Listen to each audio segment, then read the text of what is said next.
Il arrive que la vie nous confronte à des épreuves pénibles dont, par honte ou par pudeur, on n'ose pas parler aux autres.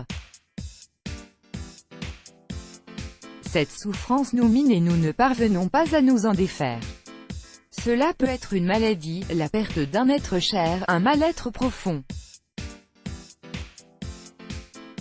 Dans tous les cas, cette souffrance muette peut avoir des conséquences profondes sur votre vie quotidienne qui ne font qu'ajouter à votre douleur. Vous prétendez aller bien, ce qui vous vide de votre énergie au travail ou en société, vous devez faire semblant d'aller bien et d'être fort.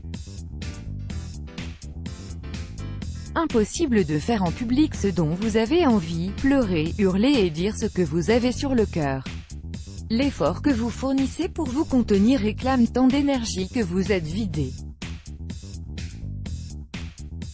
Vous avez parlé de ce qui vous mine, sans que cela résolve le problème. On dit souvent qu'il suffit de poser des mots sur les problèmes pour qu'ils soient en partie résolus. Or dans votre cas, ça n'a pas marché. Vous en avez parlé à votre famille, à des amis et à un psy, en vain. Malgré leur bienveillance et leur perspicacité, aucune de ces personnes n'a réellement compris ce qui vous mine. C'est sans doute que vous êtes le seul à pouvoir trouver une solution à cette épreuve. Bien sûr, c'est dur de se sentir seul face à un problème qui vous dépasse, mais sa résolution est en vous et en personne d'autre.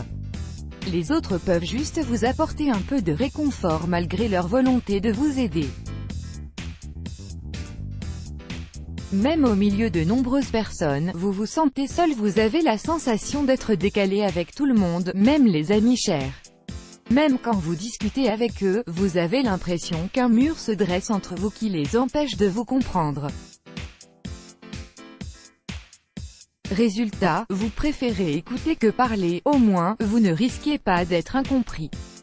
Vous avez envie d'être seul et, en même temps, qu'on vous aime et qu'on vous cajole. Votre problème vous accapare tellement que vous n'aspirez qu'à être seul, qu'on vous laisse en paix.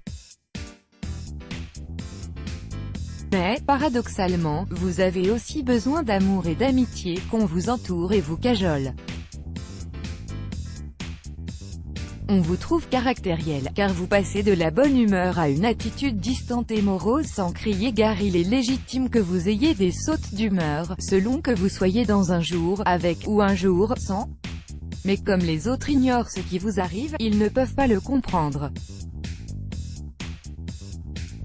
Vous avez l'esprit confus et des difficultés à vous concentrer. Quoi que vous fassiez, votre esprit est parasité par votre problème, ce qui vous empêche de réfléchir normalement. Difficile d'avoir la tête à ce que vous faites dans ces conditions. Vous savez que vous êtes le seul à détenir la solution à ce qui vous mine actuellement. Pour le moment, vous apprenez avec difficulté à vivre avec ce problème. Mais, avec de la patience et du courage, vous parviendrez à le surmonter. La vie est ainsi faite, une série de hauts et de bas. Faites avec et continuez d'avancer, un pas après l'autre. Let's block ADS, why?